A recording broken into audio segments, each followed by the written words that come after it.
Hello everyone, welcome back to my channel. ఈరోజు మనం మిర్చి బజ్జీ ప్రిపేర్ చేసుకుందాం. 8 బజ్జీ మిరపకాయలు తీసుకుంటున్నాను. వీటిని వాష్ చేసుకుందాం నీట్గా.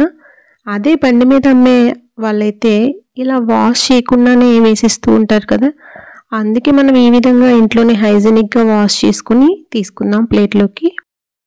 మనం తీసుకున్న బజ్జీ మిరపకాయలు అన్నింటినీ ఈ విధంగా మిడిల్లోకి కట్ చేసుకుని తీసుకుందాం. స్పైసీగా వద్దు అనుకుంటే ఈ సీడ్స్ని రిమూవ్ చేసేసుకోవాలి. స్పైసీగా కావాలి అనుకుంటే ఇలా సీడ్స్ని ఉంచేద్దాం. తొడిమి దగ్గర ఉన్న సీడ్స్ భలే ఘాటుగా ఉంటాయండి, పిల్లలైతే అసలు తినలేరు.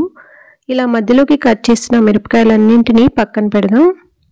మిరపకాయ బజ్జీకి మనకు కావాల్సిన ఇంగ్రీడియంట్స్ బజ్జీ మిర్చి, అలాగే 1.5 బౌల్ శనగపిండి, అలాగే 1/2 bowl rice flour, 1.5 table spoon salt, అలాగే 1 టేబుల్ స్పూన్ జీలకర్ర, కొంచెం చింతపండు.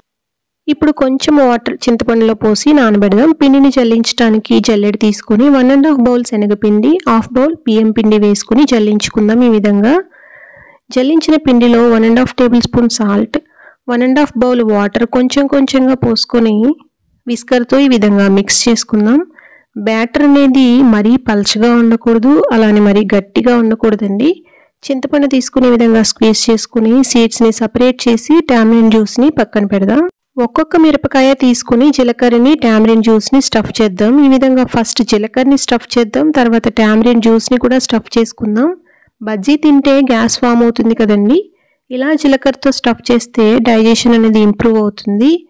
చింతపండు జ్యూస్ వల్ల లోపల ఉన్న సీడ్స్ అంత మంట అనిపించవు, టేస్ట్ కూడా చాలా పుల్లగా ఉంటుందన్నమాట, చాలా బాగుంటుంది. మిగిలిన అన్ని మిరపకాయల్ని ఇలానే స్టఫ్ చేసి పక్కన పెడదాం. స్టవ్ ఆన్ చేసుకుని ప్యాన్ పెట్టి హీట్ అయ్యాక ఆయిల్ని వేసుకుందాం.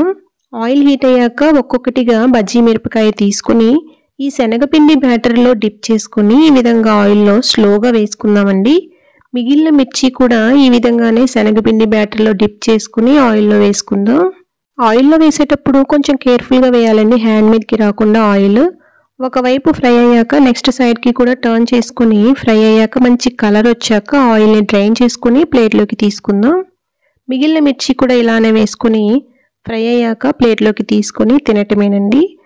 మీరు కూడా తినాలనిపించినప్పుడు ఈ విధంగా నీట్గా వేసుకొని అందరూ తినండి.